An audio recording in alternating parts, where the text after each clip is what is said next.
There we go. Now we're streaming. I have to say, everyone, that this is one of my absolute favorite topics. Okay. Retailing is the way that I started my business. I started my unfranchise while I was in college. I saw the business plan when I was just 19 years old. When I actually went to go open up my business when I was 20, I had just gotten back from studying abroad in London. I went to Boston University, and I remember wanting to open up my own franchise. And with everything that was said and done, when everything was qualified and I'd put together my order, it cost me, I think it was about $2,000. And I had to ask my parents to borrow the money and then told them I would pay them back, which I did that first summer. So I cash flow positive my business in the first 90 days. And I did that all from retailing.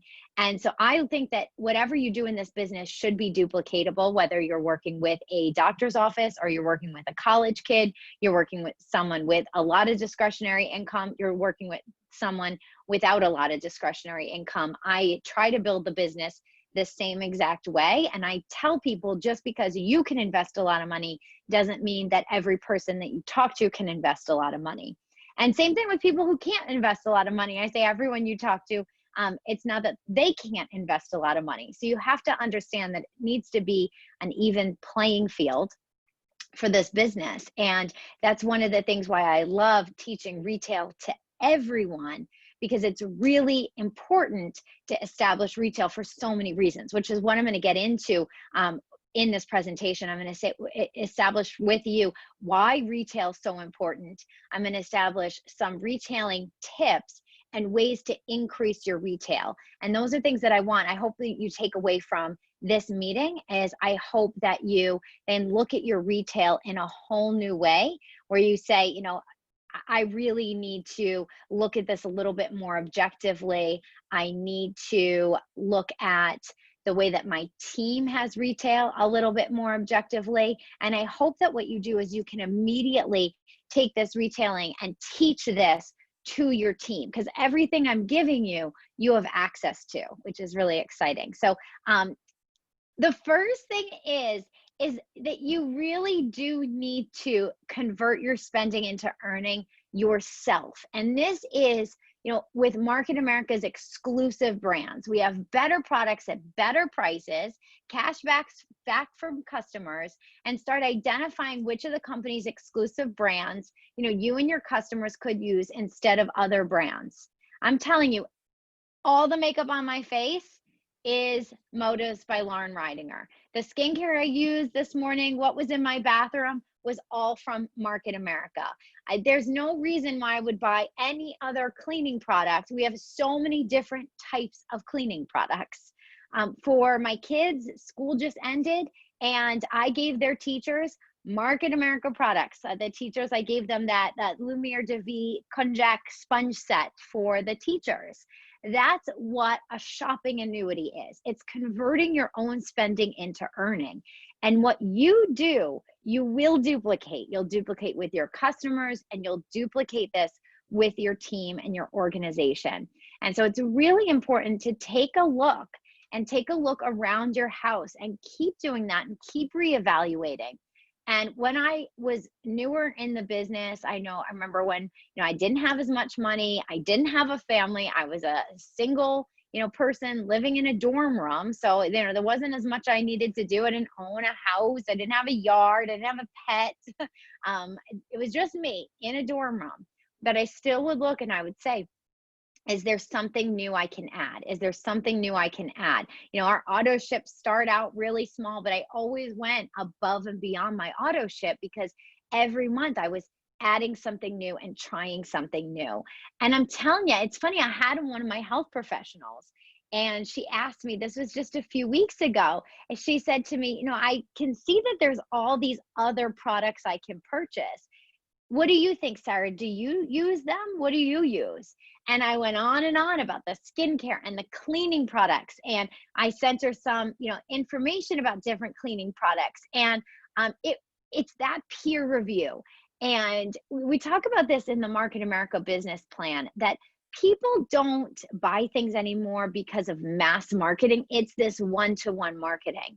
But my best customer base is myself, my family, my household, and then my own team. And so, having my health professional ask me, hey, Sarah, is this something that you use? I was like, yes, I use it and I love it. And I hope that you can use it too. And so that was really important for me to be able to say. So I'm just going to, have you ask yourself, is that something that you have conversations with your team about, the diversity of different products? That's one of my favorite questions when I get together with my team, whether we're on a conference call or, when we can get together in person, and I'll go around and I'll have everyone who doesn't know each other introduce themselves. And one of the questions I usually then have people throw in is, what's your favorite Market America product? And you can't repeat anything anyone else has said. And so it gets really, we really dig down deep. I'll tell you one that I always say, because no one else says it. And I have 3 kids, but no pets. And I have to say, in the bottom right-hand corner of your screen, you're seeing the pet line. I purchase very frequently the pet balm. I absolutely love the pet balm for my own feet. I love that it's natural. I love that it's safe for my floors, especially if, I haven't had time to do, a full pedicure on myself or go to the nail salon and get a pedicure. I put those on the bottom of my feet for myself, and it is so great. I know a lot of people also use, now that we have the DNA soothing ointment, and the pet balm came out before the soothing ointment. But when I tell you guys, I really challenge myself to buy products that I've never bought before. And when I said, what could I possibly do with the pet balm? And when I read the ingredients, I said, if it's, safe enough for dogs, man's best friend, it's got to be safe enough for me. And I like, as I said, the fact that it doesn't wreck your floors or your carpets or anything like that. It's not too slippery. I don't feel like if I walk across my hardwood floor that I'm going to fall down on my face. Please try it. Don't laugh. It's a great tip. So why do I have a picture of the Boston Red Sox and their bench on here? This is one of the biggest things that I learned about getting customers and about increasing my retail, and it still drives me to this day. And that is that you want to make sure that you have a really deep bench of possibilities who you could bring up to bat, who could potentially be your next business partners. And so when I heard J.R. Ridinger, talk about base 10, which means that everyone has 10 customers in their organization, I think about my 10 customers as my, batting lineup. As I am trying to stack my team and stack the bench deep with really strong players, that's who I think of as my customers. I have grown my organization and my business from my strong customers, but there's always that seesaw where you're gonna, take inventory and say, do you have 10 customers? Do you have 10 customers who order on average 30 BV a month from you? Now, I know I have a couple customers who are on custom cocktails, and they're on custom cocktails in 90 servings of custom cocktails. And so I like to think, how much BV is that for every single month? Does it equal 30 BV a month? Is it that big of a custom cocktail? There's some of our products, for instance, if you have a customer, geez, I don't know the BV off the top of my head of a prenatal vitamin. I think a prenatal vitamin is somewhere around 40 BV, I want to say. But if I have someone on, let's say, a prenatal vitamin at 40 BV, and I know, geez, why do I have to make this hard for myself and do math in the middle of my Zoom here with you guys? So 40 BV, and it's a 45-day serving. I'm a little bit short BV wise. That's only equates to about 26 BV a month for that one product. So I need to add on a second product if I had a customer that was just ordering that product from me. I can't think off the top of my head, trim tea. How much BV is in trim tea? I think it's just 20 BV for trim tea. So a customer, when we talk about base 10, is a customer, thanks Carmen, I know my math might be a little bit off here, but you know, a trim tea is only 20 BV. So if you have a customer that's just ordering trim tea from you, you need to add on another product for them to really count as one of your 10 in your lineup. So I like to every now and then just kind of audit my customer list, look back on my orders. My favorite way to do this is to go through actually my master UFO reports. And I go through my master UFO reports and I see who's ordered from me or who I've shipped product to. And I start just calculating BV. And I like to just audit and say, do I have 10 unique customers? And how much BV are they purchasing from me? And if I have a husband and wife, like I know my aunt orders for my aunt and her husband, my uncle. And so I kind of count them as just one, because if they were to come on as a distributorship, they would just come on as one distributor. But once my customers get to a certain point where they're ordering a lot of BV from me, those are then people that I think about popping the question to say, you know, would you want to share these products with your friends? That's the first thing I see. I see if they maybe would want to do a product event with me. And if they're interested in doing a product event and their friends want to order, you know, then it's time for me to say, well, do you want me to keep these as customers, or do you want to have a conversation about potentially owning your own on franchise? It's a really easy conversation to be able to have. And so that's something that I like to do, so that's why I think it's really important to have 10 customers, because those are going to be your best possibilities for business partners. And then, like I said, it's this whole thing of lifetime customer value. Can you keep adding on? Are you servicing your customers? Are you sending them samples? Are you telling them about reformulations? Are you telling them about products that match what they're currently taking? I think this is really important. And how are you following up? So this is, I've run so many different accountability groups, and this was one of my favorite examples. And it's just old school, a binder. These pictures came to me from a nutraMetrix consultant, and this was for her own personal customer base. So she would write down, every single person had their own page, and they'd have their own like clear plastic folder within the binder. And in there, she would just hand write down what they were ordering on what date. She would have, you know, how they were paying, everything was there. She would keep all the records, and then she'd be able to flip through to follow up with customers, and she would know when she would need to follow up. I mean, that's something, we're running a business, guys. Why wouldn't we have this? Where at the start of every week, we're going to flip it open and we're going to say, hey, look at this. This is great. Let's service our customers. Let's look at what they're ordering. Let's look at when we need to follow up. Let's look and say, hey, you know what? This is weird because they ordered from me a certain product 90 days ago, but I see that they didn't ask for the reorder. Why not follow up and ask? Was there something, you know, that they liked about it? Were they forgetting to take it? Did they have any additional questions? Really important to be able to do this. We only need to have 10 customers. So this shouldn't take that long to be able to keep a system like this, to be able to service our customers. I want you, though, to understand exactly where retailing fits in so you prioritize it appropriately. So if anyone's ever read Robert Kiyosaki's Rich Dad, Poor Dad, or my favorite, which is his cash flow quadrant, where Robert Kiyosaki goes out the different ways that you can make money, basically, can make money as an employee, where you trade time for money. Many of us who have a job, that's the side of the quadrant that we're in. On that left side of the quadrant is also where you own a job. Maybe you're a small business owner. My dad, he was a health professional. You know, that falls into that S category. You show up, you provide a service, you have a business, you make money. Money's going to grow in a linear fashion. If you stop working, you stop making money. If you're disabled, you'll have less income or no money. Now, on the other side of the quadrant, where this is, you know, what we're trying to build, I'm not going to talk about investments at this time, although I do believe that buying your own products is, you know, investing in your own shopping annuity. But, you know, Market America, nutraMetrix, shop.com, that falls in that top right-hand quadrant where we're building a leveraged income.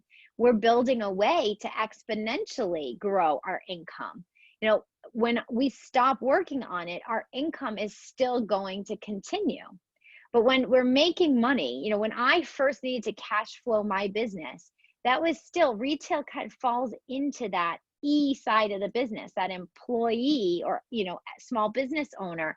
It's where you're trading time. It's a commodity, right? I'm going to buy a vitamin, and at the beginning, especially where I have to work with my customers and sell that vitamin, and the difference is what I'm going to keep as profit. So until I'm activated, until I have the other side of the system set up, until I have the actual, organization in place, I'm trading time for money. So there are going to be people that you find in your organization, and this is where the HP1 option falls into.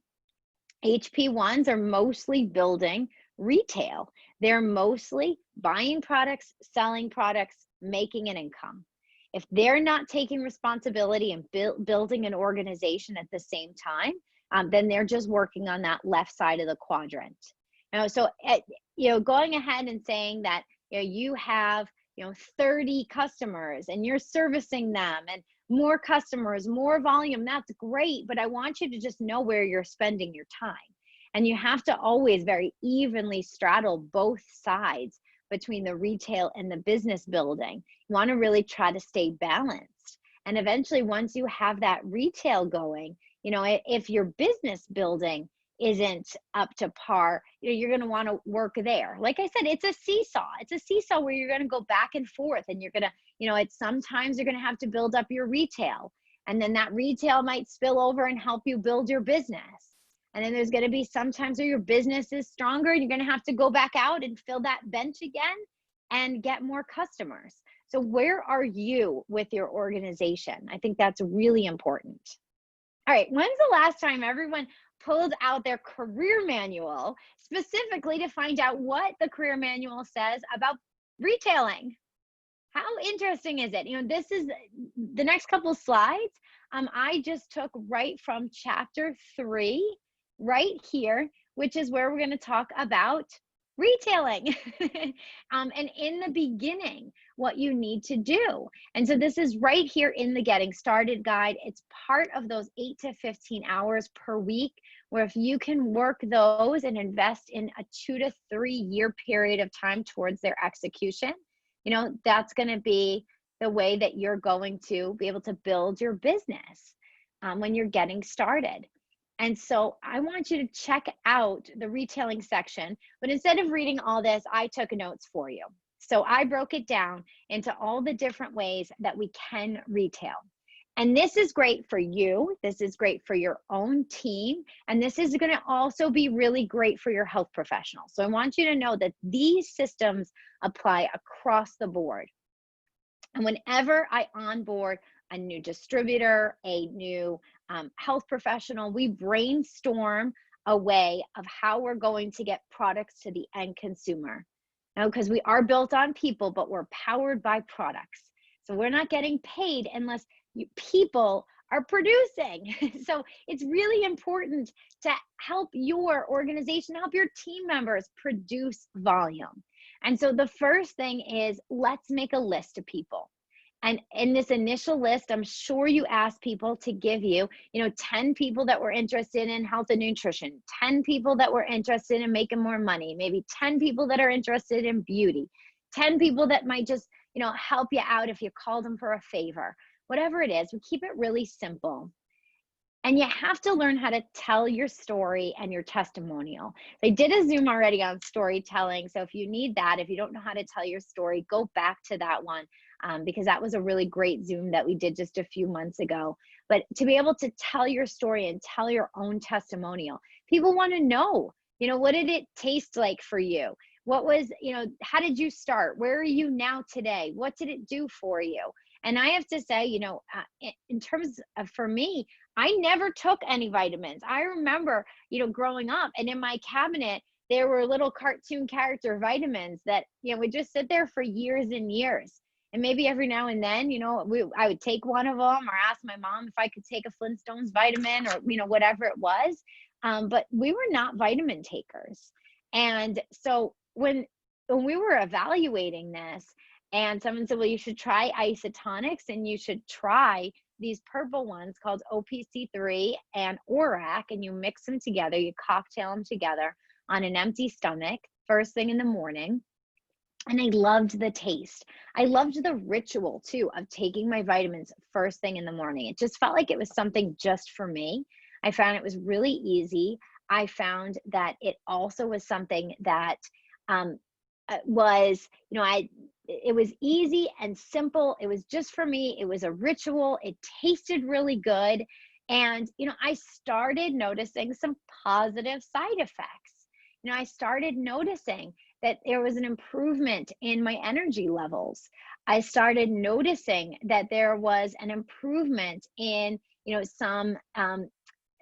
some support that I needed around some inflammatory responses that I had, whether it was a seasonal inflammatory response or an exercise induced inflammatory response. I was noticing that it was just, supporting me all together. And mostly what I noticed was not the days that I took it, but was most notable to me was the time when I would accidentally run out or forget to take it or travel for a few days and leave it behind. How different I felt on those days. And it was really more like the absence of taking that product that made, my body just started to really just crave these nutrients. And sharing it with so many people, I've had very similar responses, sometimes even better responses from other people. And so telling my story, telling people what it's like, telling people, not just, they don't care about the ingredients and the facts and the fact that I know how to, say and spell oligomera proanthocyanidins. They care more about your story. And so that's what I always lead with, in your testimonial. You could do this one-on-one. This either can be spontaneous, like gotten together with friends on a play date and all of a sudden we start talking about vitamins, or this can be by appointment. It's going to be a time where I say, you know what, I'm going to come over. I've had, my neighbor come over and I say, I know you've wanted to talk to me about vitamins. Why don't you come over and let's do some taste tests at my house on my kitchen table before you place an order. It might be a demonstration. Maybe I get a couple people together online or in person, and I'm showing people how to take, isotonics. I'm doing a little demonstration. I'm showing them how to mix them, how to cocktail them together, all their different choices. In the career manual, they say fundraising is a great example. I know I've had friends here in Boston, the Boston Marathon, we take it pretty seriously. I'm always offering to my friends, are there any products, or can I host a product party for you? And then decide upon what percentage you'd like the group to keep. That's a great way to be able to get some new customers, get exposed to different groups of people. It's a win-win for everyone. It's not something that maybe you're going to do every single month, but it's going to be something that here and there, if there's a new group, like I know for my kids' school, I always offer that as well as a fundraising. Trial size marketing. Who here? I mean, I'm not the expert in trial size marketing. There's been so many videos from Phil Guido. Go check out. He has such a great system on trial size marketing. But this has been in the career manual for years, asking people to try. It's really important to get their feedback. But I want to distinguish, this is not the same as sampling. So this is not where you go into a doctor's office, you do a proposal and you leave a sample, not the same as trial size marketing. When you really listen to how Phil Guido lays out trial size marketing, will you help me out? This is a promotion for my company. Will you try this? Will you answer some questions and watch a video? Is it okay that I follow up with you directly? It's a very direct thing. And you do have to, for a few days, really work with people to follow up with them. I'm at a home preview. Home previews, this is a multi-billion-dollar market. Either you can host them for yourself or you can ask people to host for you. You can ask your best customers to host home previews for you. I would also think it's a good idea, and I know Motives has some great tips on this, but to give the hostess an incentive. So even if you aren't going to do it in Motives and you want to do it with health and nutrition, you still, can take some ideas from them, whether it's free gifts or a percentage off or a percentage of the sales to be used for product. But you should, work with whoever's hosting you, and you can do these virtual as well. Referral sales. Ask your customers when they place reorders with you for referrals. consider an incentive or a free gift. You know, I've heard from TLS, you know, if you get 3 people to do a 30-day jump start, you know, your kit will be 50% off, or your product will be free. You know, are there ways, you know, I have to make sure that the math works out, obviously. So I think it's more than that, right? So I think if we're, I think, what is it? Is it 50 bucks, 40 bucks you make on a 30-day jumpstart kit, you know, whatever it is, you've got to, you know, make sure that the math makes sense. You know, or could you do a free gift, like a free shaker bottle, or a free extra shake, or a box of trim tea, you know, whatever it is. So think about that. Consider an incentive or a gift for referrals. Anytime that you show the marketing plan, anytime someone says that they're not ready, you know, that they don't want to move forward, your next thing should be, well, that's great. You know, now that you understand what I'm doing, could you help me out? Would you help me? Let me either walk you through my website or get you a catalog. Are there a couple things that you're buying in and around your home that you wouldn't mind swapping and buying from me? You know, let's try that out. And so I think it's really great anytime that you're, you know, prospecting, anytime that you're showing the business plan. I always have people try a product before they're going to go ahead and invest in the company. In the career manual, they say counter displays at service establishments. I know for me, I talked recently about my hairdresser. She is going to work with me, and we're going to make something that she can display there because she really loves the women's health formula. She loves the claims that it makes, and we're going to put up a little sign. I'm going to give her some little sample packs if she wants to do some taste testing, and, you know, throw a little sample in a little bag with people as they're leaving with some information, and give them some information there for that. So, you know, there are these places where you might be able to partner with someone, and at a service establishment be able to display your products. I think you do need to really have that establishment where they use product themselves. Like my hairdresser, she's one of my best customers. And so, you know, that's something where if you're partnered together, and she doesn't want to own a business, but she's really happy to help me. You could do a booth, right, at a trade show or an event, or you know, something like that. But this is really hard. I have to say that you really have to determine if the time and the money investment is going to be worth the return.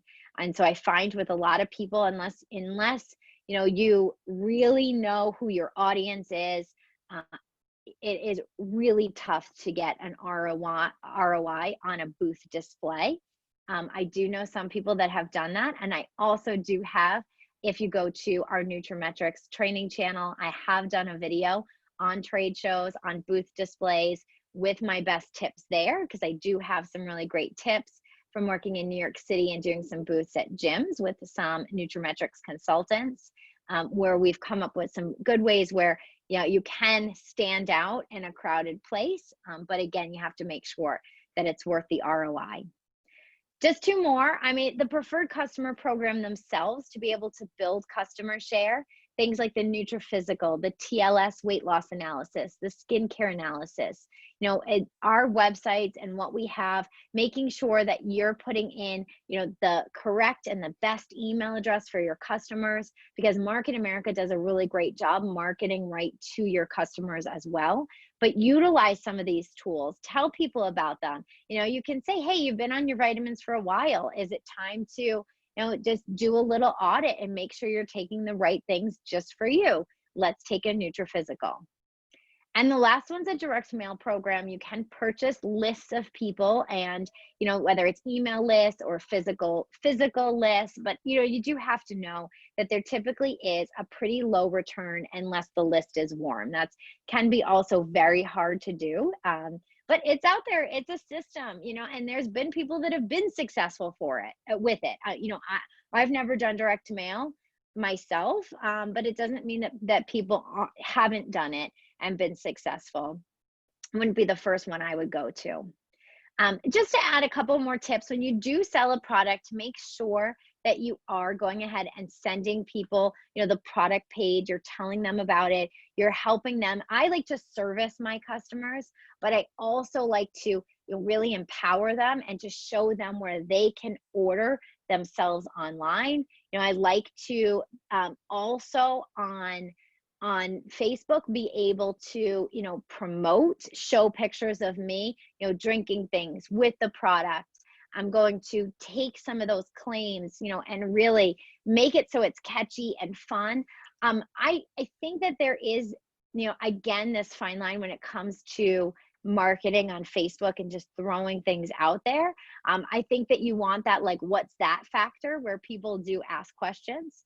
But I don't know if just throwing links and always spamming, that feeling isn't always going to work. You can see in the career manual, there isn't a section that says, Facebook marketing, because it is really hard. It's better to, really start to just make it a part of your lifestyle, establish yourself more as an authority. So then when you reach out to people, they're like, oh, Sarah, she really knows what she's talking about.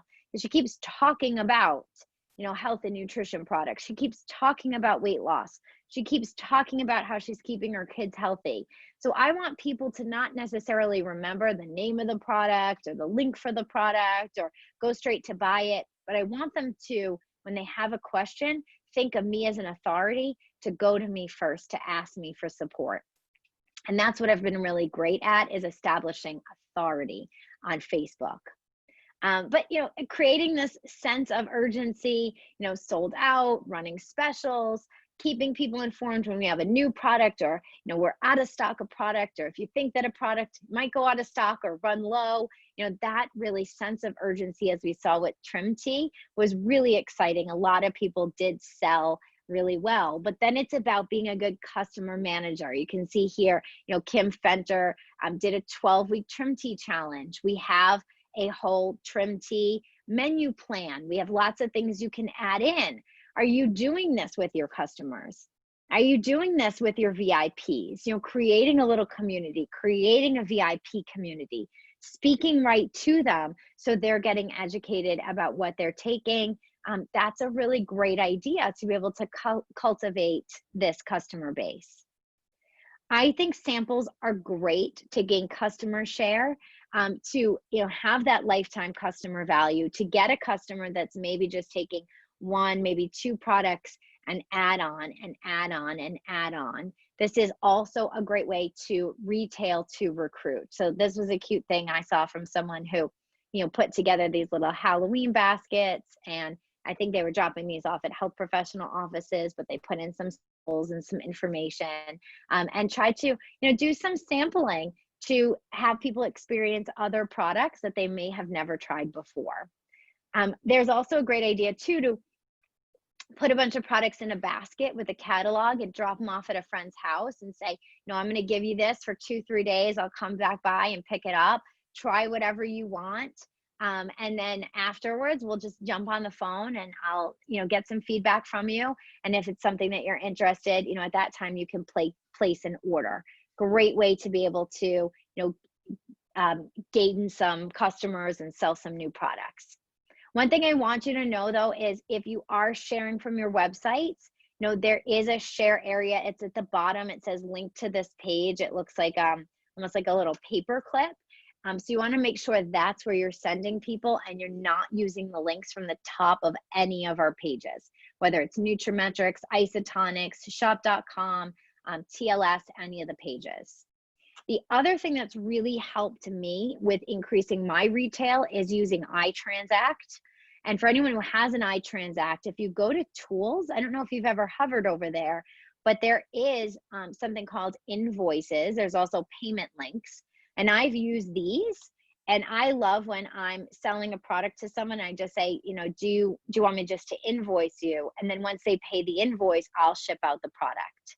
And so here, you can see what it looks like.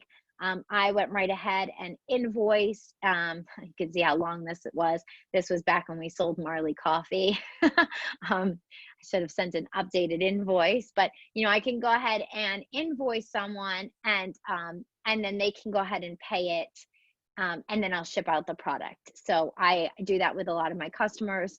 Then their credit card's right on file. So if you're going to go ahead and take a reorder, you can just say, can I just charge the same card on file?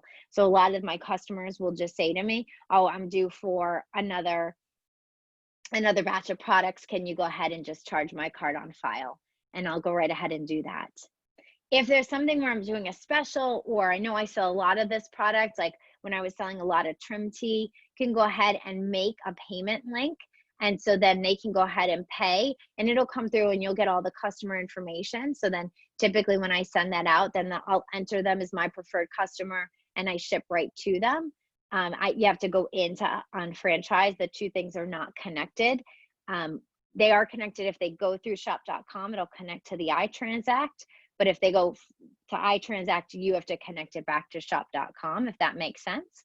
And sometimes I'll even create a bit.ly, like a vanity URL for this. And so then if I am putting it somewhere in social media, throwing it up on my Instagram, doing a swipe up, or putting it in